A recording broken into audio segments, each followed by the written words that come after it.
Does it ever seem like the rich and working class often get all the perks, while those people who are low income or maybe living on a fixed income like Social Security, SSI, or maybe VA are often overlooked and forgotten?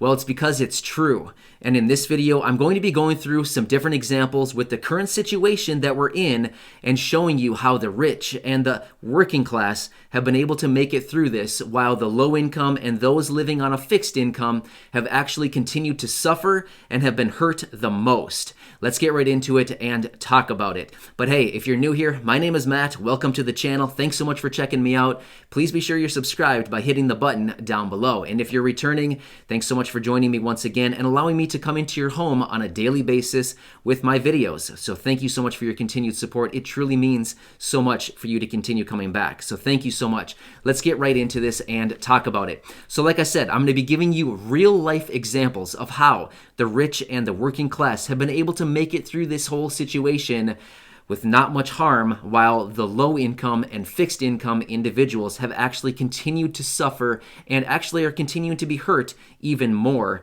than everybody else. So let's get into these examples. I'm going to be talking about the working class or the rich, whatever you want to call them, first, and then I'll show you all the perks that they've been able to get throughout this during this whole situation, and then I'll give into a couple examples of where the low income individuals have actually been given a few perks, not nearly as many as the others. So number one I want to talk about is the Fed came to save the day by printing trillions upon trillions of dollars and going into the stock market, the financial market, pumping up assets and inflating prices. So that's way number one, that the rich or the working class with all kinds of investments have been able to really capitalize on this whole situation, as they've printed literally trillions of dollars and pumped it into the market, really inflating the bubble even more than it already has.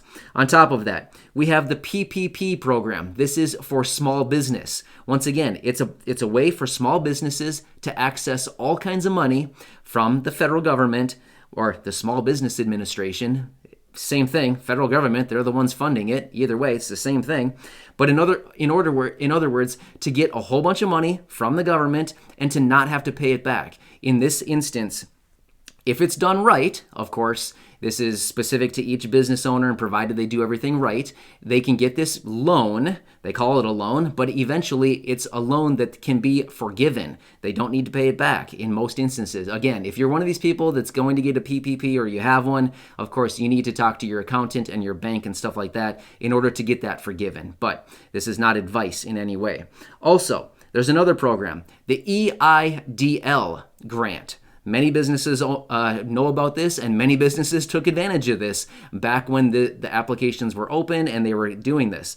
But what this was an opportunity for business owners to get up to $10,000 of free money, up to 10 grand. It's a grant. You could just grab it and that's it. You don't need to pay it back. Up to $10,000 for businesses, qualifying businesses, of course.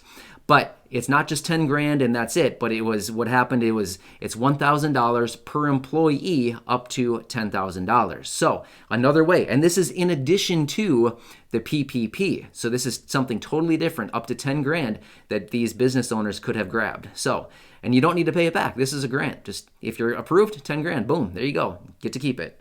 So that's another way, another perk for them.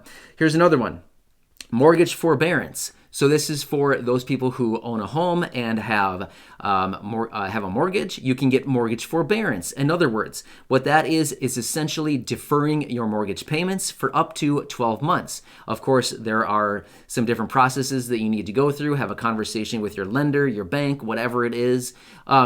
And there you go. Your mortgage could be deferred technically for about 12 months. Now, again, they take all those payments that you're not making and they stack those on the back end of your mortgage. So it's not like it's just you're not paying at all, but rather that all of that you're not paying, all of that principal and interest, of course, is going to be stacked on the back end of your mortgage. But either way, now again, this is something that could be applicable to the low income individuals as well. But typically, low income individuals a lot of times don't have a mortgage, but of course you could still be low income and have a mortgage. So this would also apply to those people who are low income, but generally it doesn't apply to all that many people. who are low income anyway. Next one, unemployment. Unemployment benefits. This is another one that was a huge controversy. And the reason for that is those people who lost employment through no fault of their own were able to collect those unemployment benefits. And still, that's something that could still be happening right now. Now, again, I'm not saying anything bad about that. It's unfortunate for anybody to lose employment, of course. I feel for all the people who have lost employment. But at the same time, from late March through July, there was that additional $600 kicker we've talked about. That was the enhanced unemployment benefits from the federal government. So people were getting the state unemployment benefits, whatever that amount was. It fluctuates. It's different for every person in every state, but there's typically a cap on it, and it's different for every state. But you could collect the state unemployment benefits, and then on top of that, you would get the additional $600 from the federal government. And that was a program that lasted from late March through basically the end of July. Not quite the end of July, but close to it. So quite a long period there where they were getting that additional $600. On top of that, the self-employed individuals. In fact, I released that video just the other day talking about self-employed and unemployment benefits ending at the end of this year. But either way, again, another way for business owners, the self-employed, to grab unemployment benefits. And a lot of times during that period of time there, they were also able to get that $600 benefit on top of it, the federal boost on top of that. One more perk being stimulus checks. Now, yeah, you could probably say, well, most everybody got a stimulus check. Yes, that is true. Most people got a stimulus check. And I'll talk about that here when I get into the perks for low-income individuals. But who got their stimulus checks first? That's what we want to talk about. And it's those people who filed a 2018 or 2019 tax return. Those were typically the people who received the direct deposits and got the stimulus checks right away in April. They're the ones who got their stimulus first. In fact, here we are nearing the end of the year, and believe it or not, there's actually people out there who are still waiting to get their stimulus check. In fact, I've seen some comments over the last couple weeks here of people saying, hey, I just got my stimulus check on Friday, or, whatever. There's still people waiting for these. This is unbelievable. Most people got them way back in April. The majority of people who filed a 2019, especially tax return back then. So again, the working class, the rich, those people got their stimulus checks first. It was probably spent and forgotten about by the time most other people even got their check. So that's a list of perks. Of course, there are so many more, but I didn't want to ramble on for 30 minutes talking about all the different perks. But I feel like that's a kind of a solid list right there. But let's get into some of the different things that low income or fixed income individuals got during this time, or maybe I should say didn't really get, but I'll hit on a few here that the low income individuals received. And that is, there is the eviction ban. Okay, so maybe you didn't get mortgage forbearance, but guess what? You got an eviction ban.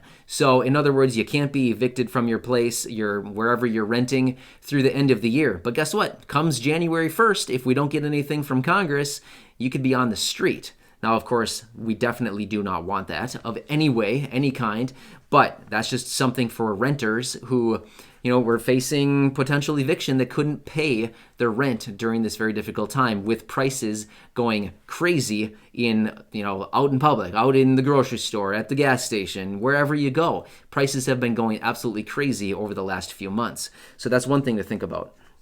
At the same time, if you're someone with federal student loans, you've been able to get a little bit of deferral on your payments, again, through the end of the year. That's going to be ending at the end of the year. Well, guess what? As of January, if we don't get any additional action from Congress, we could be looking at additional payments for those people, or the payments to pick back up, I should say.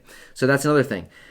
One more little tiny perk. Some of you who receive SNAP benefits, otherwise known as food assistance, maybe you received a tiny boost on your benefits. A tiny boost, I mean, it's tiny relative to many of the other perks that so many other people have been seeing, like the first group of benefits that I was mentioning. A tiny boost meaning, in some instances, what did some people get? A boost of like $100 a month? Well, $100 a month at the grocery store doesn't really go that far. I mean, what does $100 get at the grocery store? Maybe a week's worth of groceries, maybe for a couple people. I don't know. It doesn't go that far. So yeah, maybe you got a tiny boost on your SNAP benefits. And then lastly, what I want to talk about is the stimulus check. Maybe you got a stimulus check. If you're someone that's low income, or maybe you're receiving Social Security, SSI, VA, whatever it is, Social Security disability, any of those. Maybe you got a stimulus check. But here's the thing. A lot of people who are low income or living on a fixed income like this, not everybody, but of course there's a group of these people, and there's a handful, a larger percentage of these people are actually claimed as dependents by others. Well, unfortunately, if you're an adult dependent, you didn't get a stimulus check from the first round. These people were exempt from receiving a stimulus check. So, once again, another group of these people who should have been looked out for throughout this time, who should have been able to get additional stimulus and some relief during this time, because the whole situation is affecting everybody, not just certain groups of people, who unfortunately were overlooked and dismissed from receiving the stimulus check. So, you can see the first list. How many points did I have there? What, did I have 6 points there in the first list of perks that the working class and business owners were able to capitalize on, while people who are low income or living on a fixed income were only able to really experience, maybe if you're lucky, not getting kicked out of your house through 2020. Maybe you got a deferral on your student loan payments. Maybe you got a teeny tiny boost on your SNAP benefits, a teeny tiny boost, maybe $100 a month. That's probably about it. And maybe you got a stimulus check if you're lucky. Maybe you got a stimulus check. So, I was a little bit hesitant about making this video, but yet at the same time, down in the comments section, I see comments on a daily basis from so many people saying, the government doesn't really care about low-income people. Well, I thought, it might actually be interesting to make a video and discuss all of the different perks that the so-called rich or working class actually got during this time versus the low income. So either way, yeah, there's dramatic differences here. Either way, I like to look out for all these groups anyway, like I always say in all of my videos, and I'll continue to bring you daily stimulus updates with everything going on, and especially those of you on Social Security, disability, retirement, survivors, SSI, VA, all of you. I'll continue looking out for all of you in any way that I possibly can. So I hope this video kind of is a little bit eye-opening, as it always is when you look at all these numbers. So please enjoy your day, stay safe, and I'll catch you again.